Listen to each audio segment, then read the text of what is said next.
1490 WLCX, real news and great conversation for La Crosse. Here's your daily news roundup.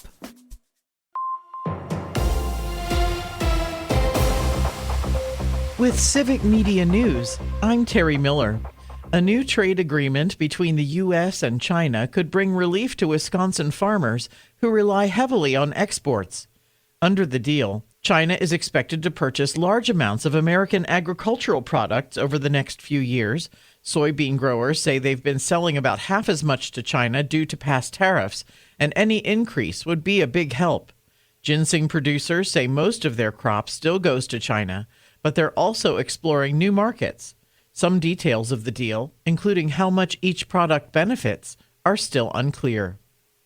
The Republican candidate for governor says he supports an FBI investigation into the 2020 election.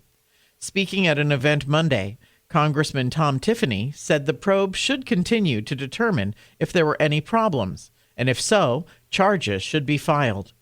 Multiple reviews, recounts, and court rulings have already confirmed Biden's win in Wisconsin. Tiffany has previously voted to challenge election results in other states and said there were improprieties in 2020. He also says more changes are needed to improve election integrity. And a pair of Wisconsin students are heading to Washington, D.C. for the Scripps National Spelling Bee. Cromrie Middle School's Arnav Vempati earned a spot in the national competition after finishing second in the Badger State Spelling Bee. He is reportedly the first student from the Middleton Cross Plains School District to take part in the event. Vempati will be joined by Ethan Robert, an 8th grader from New Berlin Eisenhower, who won March's state competition. The National Spelling Bee starts next Tuesday at DAR Constitution Hall near the White House. More news can be found at civicmedia.us.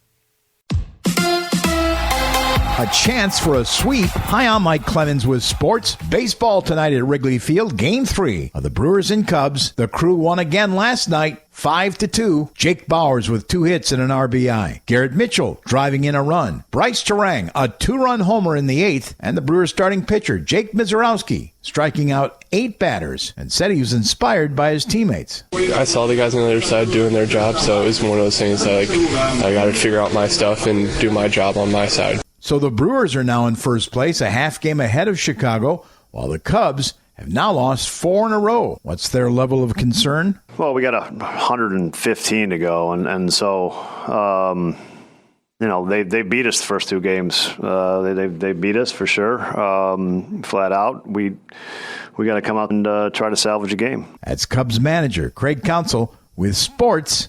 I'm Mike Clemens. It is going to be sunny, warmer, and not windy today. Our high in the low to mid-60s here this afternoon. Tonight, mostly cloudy. We'll drop into the upper 30s to low 40s. Tomorrow, mostly sunny, low to mid-60s. And we're actually headed into a really nice Memorial Day weekend. I'm meteorologist Sean Cable. That's your La Crosse News Roundup from WLCX. Find more news anytime at lacrosseeagle.com. Subscribe to this podcast on Spotify, Apple, or wherever you find your podcasts.